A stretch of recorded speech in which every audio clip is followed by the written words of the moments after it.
Shalom.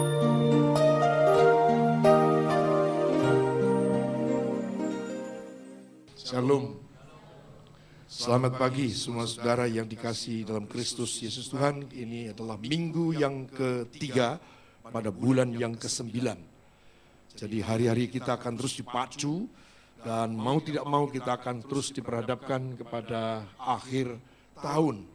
Tetapi jangan saja kita mau bicara tentang akhir tahun, tetapi mari kita simak kembali bagaimana jalan-jalan kehidupan kita di hadapan Tuhan di akhir zaman ini. Khotbah saya pada minggu pertama mengingatkan kepada kita supaya kita hidup semakin bijaksana. Semakin bijaksana. Karena seorang yang bijaksana sajalah yang akan mampu melewati apa yang disebut dalam Daniel 12 ayat 10. Di sana dikatakan bahwa akan banyak orang-orang yang akan disucikan, dimurnikan, dan diuji. Banyak orang akan disucikan dan dimurnikan dan diuji. Tetapi orang-orang fasik dan akan berlaku fasik. Tidak seorang pun dari antara orang fasik itu akan memahaminya. Tetapi orang-orang bijaksana akan memahaminya. Amin. Beberapa poin tentang siapa yang bijaksana adalah bahwa saudara memastikan nama saudara itu tercatat dalam kitab kehidupan. Karena di akhir zaman itu kita sebenarnya sedang dipersiapkan untuk menghadapi penggenapan firman Allah yang bukan saja tentang kedatangan Tuhan kali yang kedua, tetapi sebelumnya kita akan menghadapi satu peristiwa, satu keadaan yang disebut sebagai kesukaran besar, kesesakan besar. Tidak ada satu cara dan langkah sikap yang bisa kita jalani kecuali hanya hidup dengan bijaksana. Memastikan nama kita dicatat dalam kitab kehidupan itu. Dan bahkan menjadi orang bijaksana seperti orang-orang Majus yang ketika mendengar ada terjadi penggenapan firman Allah tentang lahirnya Sang Juru Selamat. Maka dikatakan kalau dalam bahasa aslinya, maka ada 3 orang dari timur, orang-orang Majus itu, bahasa aslinya disebut wise men. Mereka mencari bayi Yesus itu, mendahulukan dengan meninggalkan negerinya, dengan berjalan menempuh perjalanan yang jauh, ada usaha, ada kemauan, ada iman yang luar biasa untuk dapat berjumpa dengan penggenapan nubuatan Allah itu. Mereka tidak hanya sekedar ingin meyakinkan dirinya, tetapi mereka dengan membawa korban persembahan bagi lahirnya Sang Juru Selamat. Lebih dari itu, seorang yang bijaksana adalah yang mendengar firman dan melakukan. Mereka seperti seorang yang membangun rumah di atas batu. Tetapi orang yang mendengarkan dan tidak melakukan, dia adalah orang yang bodoh. Di mana dia membangun rumah di atas apa? Pasir. Saudara yang dikasihi Tuhan, renungkan kembali ini akan apa yang Tuhan kehendaki. Maka saya akan maju untuk membawa kita semakin mengenal Tuhan. Memang kita berhadapan dengan Tuhan itu 2 hal besar yang menjadi kebutuhan manusia. Tapi seringkali kita ini lupa bahwa di sisi Tuhan, Tuhan juga punya kebutuhan atas kita. Kebutuhan kita yang pasti adalah setiap persoalan yang kita sedang hadapi, biarlah Tuhan menolong kita. Mendorong kita semakin rajin berdoa, beribadah, melayani, termotivasi. Oleh karena memang dalam Tuhan ada pertolongan. Amin. Dalam Tuhan ada kelegaan, dalam Tuhan ada pemulihan, dalam Tuhan tetap ada mujizat.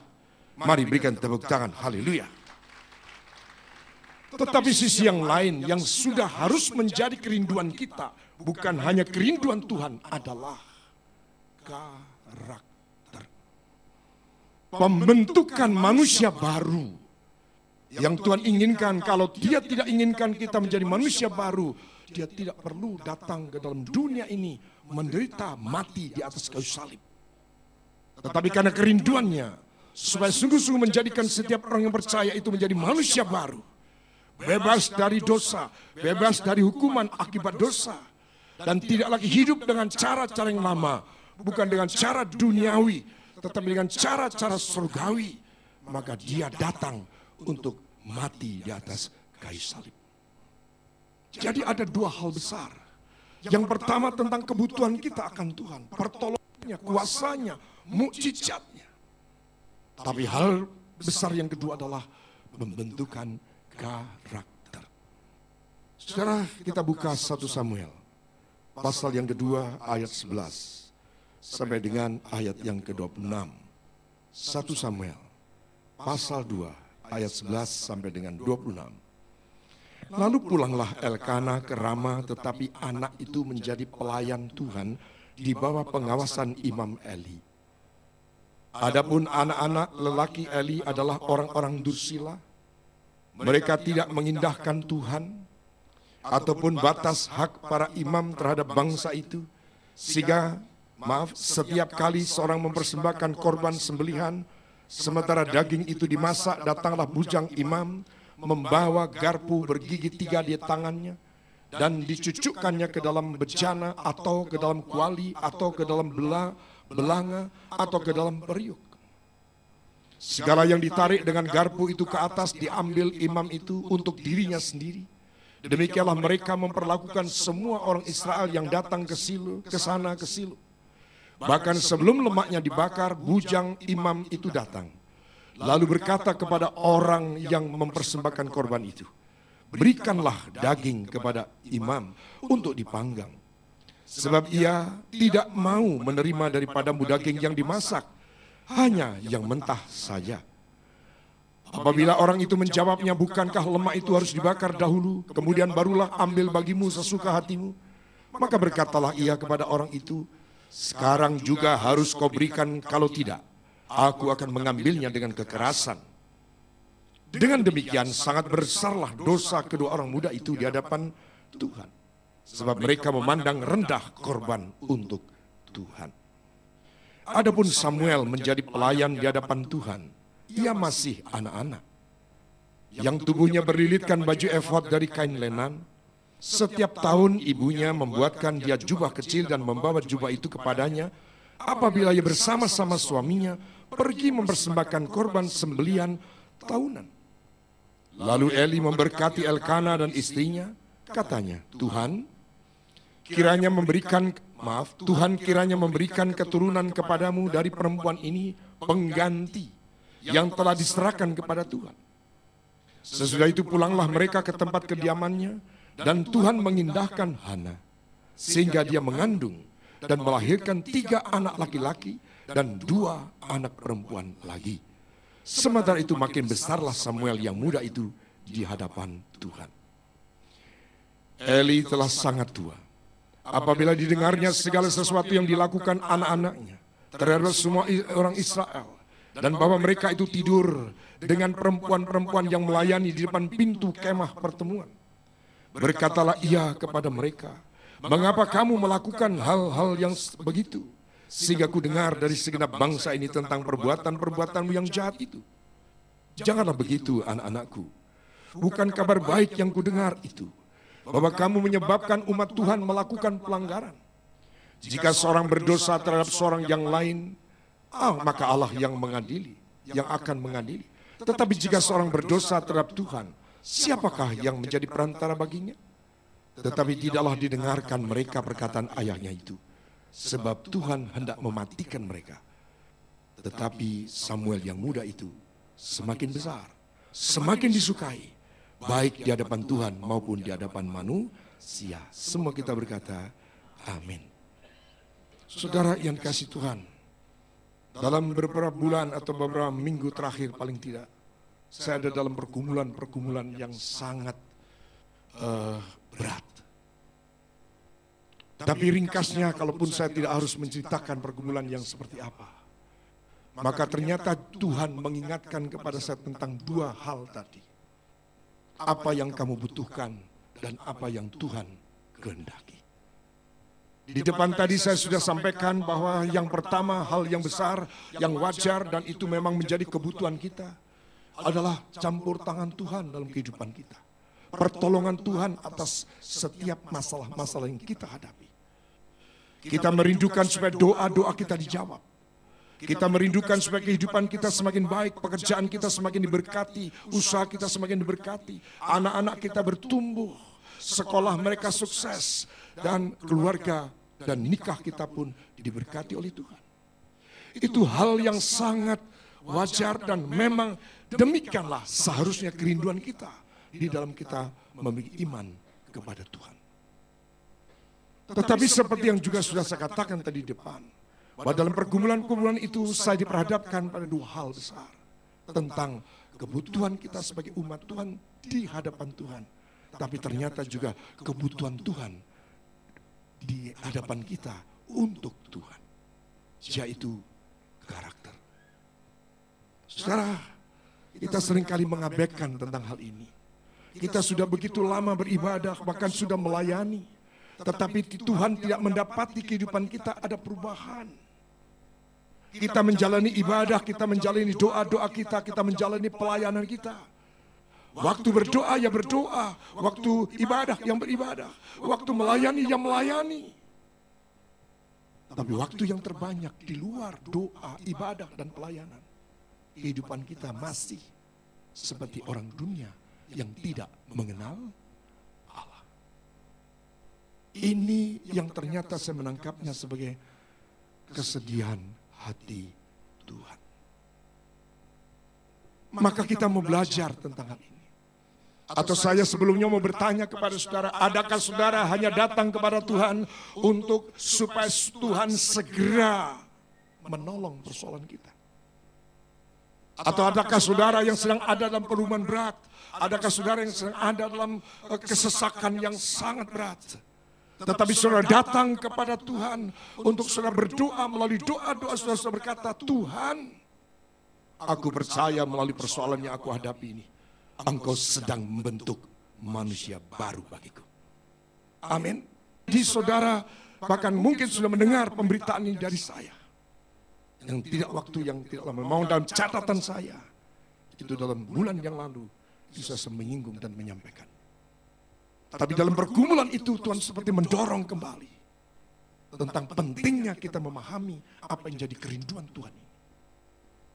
Baik itu dalam rangka kita menempatkan diri kita sebagai jemaat, menempatkan diri kita sebagai seorang imam atau seorang pelayan Tuhan. Semuanya akan mencakup dalam satu perjalanan yang Tuhan kehendaki. Supaya sungguh-sungguh kehidupan kita ini mengalami pembaharuan. Dan benar-benar kehidupan segala sesuatu yang kita lakukan, ujung-ujungnya adalah nama Tuhan dipermuliakan. Berikan dulu tepuk tangan bagi Tuhan. Saudara, kita perlu mengetahui kesedihan hati Tuhan. Karena Tuhan jelas kalau saya kaitkan dengan akhir zaman, Tuhan menghendaki supaya kita segera mengalami perubahan. Tadi saya sudah singgung kembali tentang kitab Daniel, bahwa hanya orang-orang yang bijaksana sajalah yang akan diluputkan, yang akan mampu melewati penyucian, pemurnian, dan pengujian itu. Dan merekalah yang akhirnya sebagai kelompok yang layak, patut untuk menyongsong kedatangan Tuhan kali yang kedua. Atau bahkan saya ingin katakan, kemarin saya sampaikan di tempat ini, ketika kita melupakan dari awalnya kita berjumpa dengan Tuhan, itu adalah kasih karunia Tuhan. Bisa menjadi percaya itu oleh karena kasih karunia Tuhan. Karena tidak ada seorang pun yang dapat mengaku Yesus adalah Tuhan kalau bukan oleh karena Roh Kudus. Tekanan yang saya sampaikan dalam doa puasa kemarin adalah agar saudara dan saya tetap hidup, bukan ada dari awalnya saja kita hidup menjadi percaya oleh karena kasih karunia Tuhan, tetapi Tuhan menghendaki supaya sepanjang kehidupan kita sampai kita akhirnya masuk ke dalam kekekalan itu, kita hidup dalam kasih karunia Tuhan. Sehingga tidak ada seorang pun yang didapatinya menyalahgunakan kasih karunia itu. Sungguh-sungguh kita mengandalkan Tuhan, menaruh harap hanya kepada Tuhan. Maka kalau kita kembali pada bacaan kita ini, tekanan yang ingin saya sampaikan sebagai pesan tadi malam, ketika saya berjumpa dengan para aktivis gereja, pengerja gereja tadi malam, untuk kita bisa menangkap sesuatu dalam kegerakan bersama kita ke depan, saya juga menyampaikan tentang pentingnya integritas. Integritas itu bahasa populer. Tapi bahasa Alkitab sebenarnya, kalau kamu di dalam aku dan aku di dalam kamu. Itu bahasa Alkitabnya. Diulang-ulang, berulang-ulang kali. Bahkan tekanan yang diajarkan oleh Tuhan Yesus kepada para muridnya adalah, juga tentang integritas, sebagaimana aku di dalam Bapa dan Bapa di dalam aku. Bahkan ketika dia juga menjelaskan kepada para murid, dia seringkali berkata bahwa apa yang aku katakan itu bukanlah datang daripadaku, tetapi apa yang aku katakan itu semua dari Dia yang mengutus aku. Dan apapun yang aku kerjakan selama ini, itu bukan aku yang mengerjakannya, tetapi Dia di dalam aku yang mengerjakannya. Itu sebenarnya yang Tuhan maksud. Aku di dalam kamu dan kamu dalam aku. Sampai ketika setiap kali kita ini mengikuti perjamuan kudus, saya seringkali juga membacakan Injil Yohanes pasal yang ke-6 contoh. Yuk kita buka saja ke sana. Supaya kita lebih kita lebih menyadari pentingnya integritas itu. Di dalam Yohanes pasal yang ke-6 kita diingatkan di sana tentang aku di dalam kamu dan kamu di dalam aku. Yohanes pasal 6 ayat yang ke-54 langsung saya baca. Barang siapa makan dagingku dan minum darahku, yang mempunyai hidup yang kekal, aku akan membangkitkan dia pada akhir zaman. Sebab dagingku adalah benar-benar makanan dan darahku adalah benar-benar minuman. Barang siapa makan dagingku dan minum darahku, ia tinggal di dalam aku dan aku di dalam dia. Integriti, menyatu. Bahkan di dalam kita beraktivitas pun, firman Tuhan dalam Yohanes pasal 15 pun mengingatkan kepada kita, supaya tidak ada seorang pun hidup di luar aku, di luar Tuhan. Kita baca ke Yohanes 15. Sebab kalau kamu di luar aku, kamu tidak dapat melakukan apapun juga. Yang dimaksud melakukan apapun juga, itu yang dimaksudkan melakukan kehendaknya. Menjadi berat melakukan perintah Tuhan. Saya baca ayat yang ketiga. Kamu memang sudah bersih karena firman yang telah kukatakan kepadamu. Tinggallah di dalam aku dan aku di dalam kamu. Sebab seperti ranting tidak dapat berbuah dari dirinya sendiri kalau ia tidak tinggal pada pokok anggur. Demikian juga kamu tidak berbuah jika kamu tidak tinggal di dalam Akulah pokok anggur dan kamulah ranting-rantingnya. Barang siapa tinggal di dalam aku dan aku di dalam dia, ia berbuah banyak. Sebab di luar aku kamu tidak dapat berbuat apa-apa. Integritas, integriti. Kembali kepada bacaan Samuel. Mengapa Tuhan arahkan saya kembali untuk membaca ini? Karena ini yang sangat aplikatif.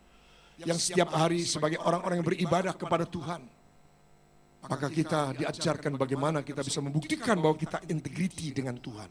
Kita menyatu dengan Tuhan. Saudara yang kasih Tuhan, memang topiknya yang ingin saya bagikan adalah tentang hidup Samuel. Tapi berbicara tentang Samuel yang penuh integritas itu, tidak bisa diabaikan peran daripada seorang ibu yang bernama Hana. Hana seorang ibu, seorang istri yang penuh integritas. Ringkas cerita, saudara pasti tahu bagaimana perlakuan suami, bagaimana perlakuan Penina, madunya terhadap Hana, istri tua, istri pertama daripada Elkanah. Sedih, menyakitkan. Tetapi dia tetap menempatkan dirinya sebagai istri. Itu integritas. Dia tidak menuntut hal-hal yang lain terhadap suaminya. Demikian juga integritasnya dengan Tuhan. Dia punya kesedihan yang luar biasa. Dia tidak menaruh harap kepada suaminya, dia tidak menaruh harap kepada orang atau manusia. Tapi dia datang penuh integritas, bersembahyang di bait Allah. Yang setuju dengan pernyataan firman ini katakan amin dan berikan tepuk tanganmu bagi Tuhan kita Yesus Kristus. Saudara, dikatakan pada 1 Samuel 1 ayat 9, pada suatu kali setelah mereka habis makan dan minum di Silo, berdirilah Hana, sedang Imam Eli duduk di kursi dekat pintu bait suci Tuhan. Dan dengan hati pedih, ia berdoa kepada Tuhan sambil menangis terseduh-seduh. Dia menempatkan dirinya sebagai bagian yang tidak lagi terpisahkan dengan Tuhan. Dia tidak berada di luar Tuhan, tapi dia berada di dalam Tuhan. Maka segala sesuatu yang menyangkut persoalan kehidupannya, dia sampaikan semuanya itu hanya kepada Tuhan. Baik hati yang gembira maupun hati yang sedih, dia sudah menjadi bagian yang menyatu dengan Tuhan. Ini yang akan sungguh membentuk karakter kita. Saudara yang dikasihi Tuhan. Bahkan kalau saya meningkat, saya hanya sudah mengatakan, coba catat baik-baik, yang dimaksud integritas, kehidupan integritas Hana dengan Tuhannya. Ini ayatnya. Tapi lebih dari itu, kalau dia pun punya kerinduan atas apa yang menjadi kebutuhannya. Perhatikan pembacaan ayat sesudahnya 10. Dan dengan hati pedih ia berdoa kepada Tuhan sambil menangis terseduh-seduh. Kemudian bernasarlah ia, katanya, Tuhan semesta alam, jika sungguh-sungguh engkau memerhatikan sengsara hambamu ini, dan mengingat kepadaku dan tidak melupakan hambamu ini, tetapi memberikan kepada hambamu ini seorang anak laki-laki, maka aku akan memberikan dia kepada Tuhan untuk seumur hidupnya, dan pisau cukur tidak akan menyentuh kepalanya. Ini kebutuhan Hana. Tapi kebutuhan Hana, endingnya, akhirnya, tujuannya, pada akhirnya adalah untuk Tuhan. Mari yang mengerti berikan tepuk tangan bagi Tuhan. Mungkin saudara punya pergumulan-pergumulan pribadi. Apakah itu soal keluarga? Apakah itu soal pekerjaan? Apakah itu soal yang lain, bisnis dan lain sebagainya? Itu memang milik manusia, yang namanya persoalan, pergumulan milik manusia. Selama manusia hidup di bawah kolong langit ini, pasti kita punya persoalan, pergumulan, keinginan, kebutuhan, apapun juga namanya. Pasti. Tapi bagaimana sikap hati kita? Apakah sharing kita hanya kepada Tuhan? Apakah pengharapan kita hanya kepada Tuhan? Apakah pernyataan kerinduan untuk supaya kita mendapatkan apa yang kita rindukan itu kita nyatakan hanya kepada Tuhan? Integritas. Apakah kita setelah kita berdoa dan mendapatkan apa yang kita dapatkan, adakah keberanian kita untuk bernasar? Kalau ada hamba Tuhan mengatakan, jangan nasar loh. Itu artinya kalau sudah bernasar, maksudnya bukan tidak boleh bernasar. Bernasar saja. Tapi kalau bernasar itu harus digenapi. Dan kalau bernasar bukan nasar untuk kepentingan kita. Tapi untuk kepentingan Tuhan. Saya percaya saudara menyatu dengan rencana Tuhan karena Tuhan mau saudara akan jadi berkat. Maka Tuhan pasti akan mengabulkan apa yang menjadi kerinduan saudara. Berikan tepuk tangan. Dan akhirnya saudara bisa mengetahui bagaimana akhir daripada doa, daripada Hana, ibu Samuel ini. Anak yang lahir itu kemudian dinamakan sebagai Samuel, artinya doa yang dijawab. Samuel artinya apa yang diminta diberikan Tuhan. Samuel. Saudara yang dikasihi dalam Kristus Yesus Tuhan. Di ayat 27 dan 28 di sana dikatakan, untuk mendapat anak inilah aku berdoa. Untuk mendapat anak inilah aku mengandalkan Tuhan. Untuk mendapatkan anak inilah aku menaruh harap kepada Tuhan. Untuk mendapat anak ini aku menanti-nantikan pertolongan yang hanya datang dari Tuhan. Amin. Dan Tuhan telah memberikan kepadaku apa yang kuminta daripadanya. Samuel. L-nya itu adalah Allah. L-nya. Samuel. Allah mendengar doa Hana dan Allah menyediakan apa yang dimintakan. Ayat 28. Maka aku pun menyerahkannya kepada Tuhan seumur hidup. Terserahlah ia kiranya kepada Tuhan. Lalu sujudlah mereka di sana menyembah kepada Tuhan. Saudara yang dikasihi dalam Kristus Yesus Tuhan, Samuel tidak hanya bertumbuh begitu saja, tapi ada peran yang sangat besar daripada ibunya Hana. Mengapa Tuhan memelihara kehidupan Samuel? Padahal Samuel ini hidup dalam satu suasana keimaman yang tidak sehat. Suasana keimaman yang korup. Suasana keimaman yang immoralitas. Tapi karena ada seorang wanita, seorang ibu yang mempersembahkan anak yang bernama Samuel ini, dia mempersembahkannya dengan kerelaan hati, dia mempersembahkannya oleh karena seorang wanita yang penuh integritas untuk menjadikan si anak Samuel yang bernama Samuel ini benar-benar 100% miliknya Tuhan. Amin. Maka catatan saya untuk memberi itu perlu kerelaan hati. Karena dengan memberi kerelaan hati, dengan kerelaan hati, maka saudara akan dibentuk menjadi seorang yang berkarakter. Yaitu seorang yang murah hati. Memberikan persembahan bukan harus dalam wujud anak atau barang hidup. Tapi ketika saja saudara memberikan persembahan, persembahan itu berupa harta, berupa kursi, berupa bangunan, berupa peralatan, musik, apa saja. Tetapi engkau serahkan persembahkan itu dengan kerelaan hati. Percaya barang itu akan menjadi berkat bagi banyak orang.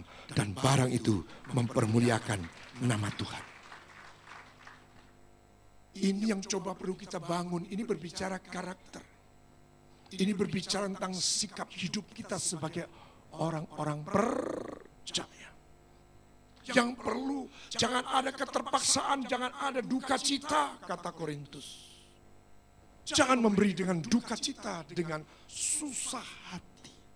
Tapi berikanlah dengan sukacita. Persembahkan itu dengan sukacita. Sukacita itu adalah karena apa? Kita memberikannya untuk Tuhan. Kita sadar bahwa barang itu atau anak itu akan dipakai oleh Tuhan. Terserah apa yang Tuhan akan lakukan untuk anak ini. Lepas. Amin. Ini perlu kita latih. Ketika kita harus memberikan persembahan yang mungkin itu harus skala kecil. Atau yang sifatnya rutin seperti persembahan di waktu kita beribadah. Seperti tadi persembahan pertama, lalu ada persembahan kedua. Itu sungguh-sungguh jaga hati ini benar-benar melepaskan itu. Maka kalau kita melepaskan dengan kerelaan hati, percayalah firman Tuhan akan pasti digenapi. Bahwa saudara akan melihat bagaimana Tuhan akan melipat kali gandakan roti yang kau makan dan benih yang kau taburkan. Yang artinya Tuhan pasti memberkati engkau. Terus naik. Tepuk tangannya yang lebih meriah buat Tuhan kita Yesus. Ini berbicara karakter. Ini penting. Doa pun sebenarnya persembahan bagi Tuhan. Ibadah pun persembahan bagi Tuhan. Pelayanan pun itu persembahan bagi Tuhan. Karena di dalamnya itu energi. Ada sesuatu yang harus kita tinggalkan. Ada sesuatu yang harus kita lakukan. Mungkin itu pemusik, mungkin itu WL, mungkin itu singer. Saudara yang bertugas sebagai asta di depan, sebagai pendoa. Di belakang layar. Guru-guru sholat minggu, semuanya apa saja yang kita lakukan. Saudara yang dikasih Tuhan. Dan saya percaya kalau kita melatih diri untuk melakukan segala sesuatu hanya untuk Tuhan. Dan kita melakukannya dengan kerelaan hati. Terbentuklah satu karakter manusia baru yang ditempatkan Tuhan di tengah dunia. Dan Tuhan pasti akan memakai saudara untuk menjadi contoh, menjadi teladan yang luar biasa. Tepuk tangan yang lebih meriah bagi Tuhan kita Yesus. Hana adalah seorang yang sungguh-sungguh menjadi seorang istri yang disakiti luar biasa. Tapi dalam kepedihannya dia tidak lari kepada yang lain, pada manusia. Berharap pada manusia, tapi dia berharap hanya pada Tuhan. Dan apa yang dia doakan, apa yang dia dapatkan, itu akhirnya dia hanya persembahkan hanya bagi Tuhan. Itulah pengertian yang utuh daripada integritas. Sehingga saudara berhak untuk berkata, apa yang Bapak punya, aku punya. Amin. Hidup saudara akan pasti lebih tenang. Tanpa kecemasan, kekhawatiran dalam bentuk apapun. Dan sekali lagi berikan sorak-sorai kita bagi Tuhan. Kalau saya tambahkan untuk menjelaskan bahwa pengharapan Hana adalah pengharapan yang utuh. Yang teguh hanya kepada Tuhan.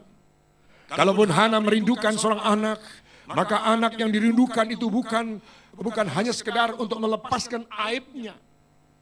Untuk hanya menyenangkan apa yang menjadi kerinduannya dia supaya dia tidak diolok-olok terus sebagai wanita mandul di depan madunya Penina. Tapi lebih dari itu. Ketika sungguh-sungguh Samuel lahir itu, yang sebelumnya didahului dengan nasar itu. Maka segala sesuatu yang dia lakukan, segala aktivitas yang dia lakukan, bahkan yang menyangkut seluruh sendi-sendi kehidupan Hana hanya memikirkan segala sesuatunya untuk Tuhan. Itu integritas. Saudara boleh bekerja, saudara boleh berbisnis, saudara boleh melakukan sebagai seorang profesi apapun juga, silahkan. Tapi ya tanamkan benih dalam hatimu. Kalau saudara melakukan semuanya itu hanyalah untuk Tuhan. Maka Tuhan pasti akan turut bekerja dalam segala sesuatu untuk mendatangkan kebaikan. Sekali lagi berikan tepuk tangan, haleluya. Maka saudara yang dikasihi Tuhan, tadi sudah saya singgung kalau kita melakukan segala sesuatu dengan kerelaan hati, mempersembahkan segala sesuatu dengan kerelaan hati, itu akan membentuk saudara dan saya menjadi seorang yang berkarakter. Karakternya adalah karakter murah hati. Karakter murah hati itu adalah bagian daripada karakter Yesus. Bisa jadi yang memberi itu rela, tapi yang menerima menyalahgunakan.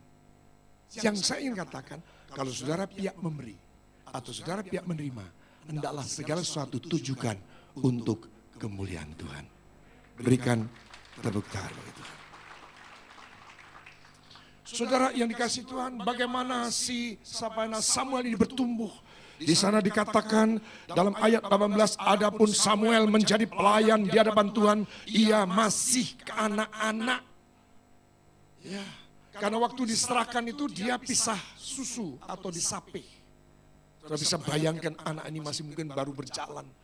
Ya, mulai bisa berjalan gitu.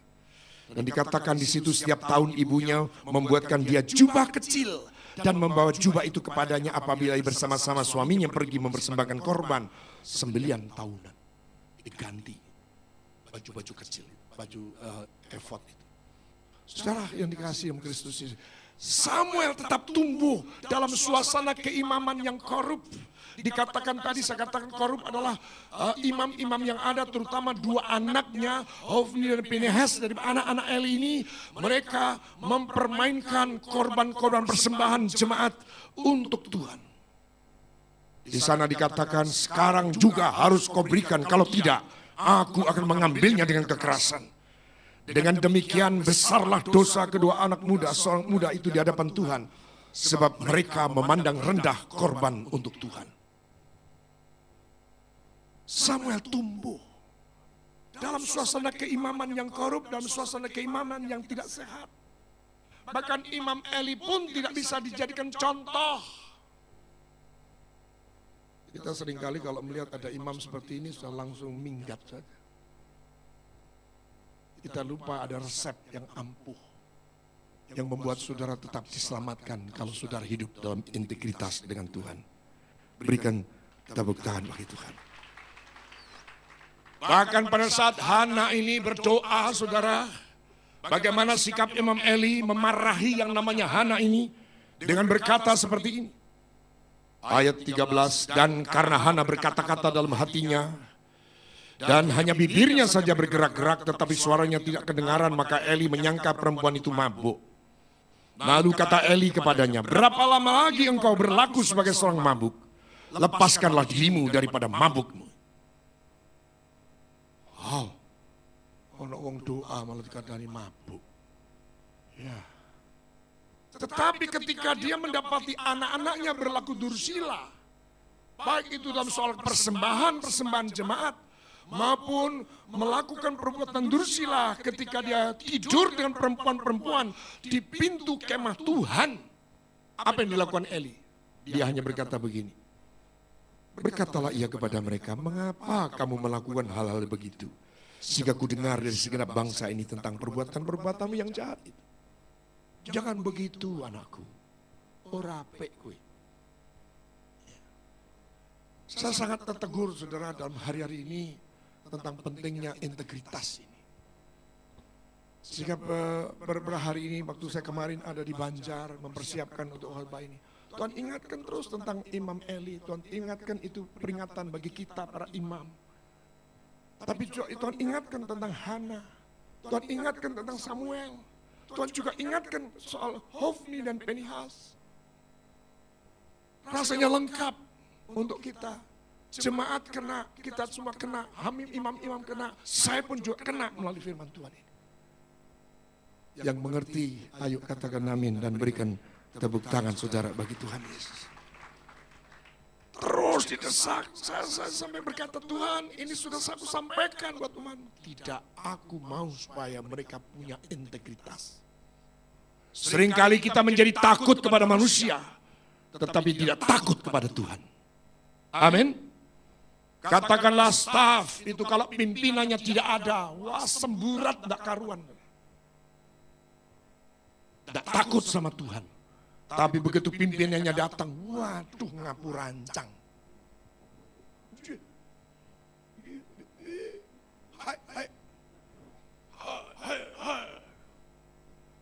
Tapi begitu pimpinannya pergi, dia tidak takut sama Tuhan. Tidak punya integritas dengan Tuhan. Ini yang diperingatkan keras oleh Tuhan. Dan Tuhan mau dengan pengertian yang saudara dan saya miliki, bahwa Tuhan tidak pernah tidur, mata Tuhan terus memandang kepada kita. Bahkan Tuhan mampu melihat apa yang tidak dilihat manusia. Kedalaman hati kita pun Tuhan tahu. Mari berikan tepuk tangan bagi Tuhan. Saudara yang dikasihi Kristus Yesus Tuhan, bagi Samuel, si Hofni dan Pinehas berlaku seperti itu. Dia tidak terpengaruh, tidak melu-melu. Apakah itu soal ketika persembahan jemaat? Apakah ketika mereka melakukan, di situ dikatakan perbuatan-perbuatan yang jahat, yaitu tidur dengan perempuan-perempuan yang melayani di depan pintu kemah pertemuan. Yang namanya Samuel tidak terpengaruh. Karena dia tumbuh dalam integritas dengan Tuhan. Tidak peduli itu urusan Tuhan, urusan dia dengan Tuhan. Yang penting aku dengan Tuhan. Apapun yang ada di sekitarku, aku hanya melihat Tuhan. Mari yang mengerti berikan tepuk tangan. Saudara yang dikasihi Tuhan, saya juga mau berkata jujur dalam kesempatan ini. Bahwa saya pun tidak pernah bisa luput daripada salah. Tapi biasanya kalau orang itu hanya melihat salahnya, maka salah kedua, salah ketiga, salah yang dulu, bahkan zaman bahala pun tetap akan diingat. Tapi saya ingin mengatakan, itu bukan berarti saudara harus mengambil keputusan-keputusan yang salah. Ketika saudara melihat ada seorang imam yang soal kemudian ada beberapa di antaranya mengambil keputusannya, ya biarlah keputusannya. Kita tidak perlu menghakimi. Saudara yang dikasihi Kristus Yesus Tuhan, nyatanya Samuel dapat bertumbuh karena integritasnya dengan Tuhan. Dan bahkan akhirnya saudara, Tuhan itu berbicara pada ayat 35 yang kita pakai menjadi mendoakan anak-anak kita tadi. Dan aku akan mengangkat bagiku seorang imam kepercayaan yang berlaku sesuai dengan hatiku dan jiwaku. Dan aku akan membangunkan baginya keturunan yang teguh setia, sehingga ia selalu hidup di hadapan orang yang kuurapi. Itu pernyataan Tuhan tentang Samuel. Tetapi bagaimana sisi yang lain? Adalah ada hamba Tuhan yang juga mengingatkan keberadaan Eli. Imam Eli. Saudara yang dikasihi Tuhan, tapi apa pernyataan Tuhan? Ayat 29 dalam pasal kedua, mengapa engkau memandang dengan lobah kepada korban sembelihanku dan korban sajianku yang telah kuperintahkan, dan mengapa engkau menghormati anak-anakmu lebih daripada aku, sambil kamu menggemukkan dirimu dengan bagian yang terbaik dari setiap korban sajian umat Israel. Sebab itu demikianlah firman Tuhan Allah Israel, sesungguhnya aku telah berjanji, keluargamu dan kaummu akan hidup di hadapanku selamanya. Tetapi sekarang, demikianlah firman Tuhan, jauhlah hal itu daripadaku. Sebab siapa yang menghormati aku, akan kuhormati. Tetapi siapa yang menghina aku, akan dipandang rendah. Sudah diingatkan seperti itu. Tapi Eli tidak memperingatkan dengan keras. Dia tidak memakai rotan untuk mendidik anaknya. Saudara yang dikasihi Kristus Yesus Tuhan, maka saya ingin ajak saudara, sekali lagi kalaupun saudara sedang punya pergumulan yang berat, mari bersama saya katakan, soal pergumulanku, Tuhan sudah tahu dan Tuhan pasti menolong aku. Mari berikan tepuk tangan. Tapi hari-hari ini Tuhan sedang berbicara tentang keberadaanku, tentang keberadaan kita, tentang karakter kita. Terbentuklahkah karakter baru kita? Oleh karena persoalan pergumulan-pergumulan yang sedang terjadi dalam kehidupan kita masing-masing. Adakah itu saudara manfaatkan untuk memberi kesempatan kepada Roh Kudus, kepada Allah sendiri untuk melakukan proses pengujian, pemurnian, dan pengujian. Penyucian, pemurnian, dan pengujian. Itu tergantung sikap hati kita. Kalau kita memakainya, saya percaya karakter yang baru akan terbentuk. Amin.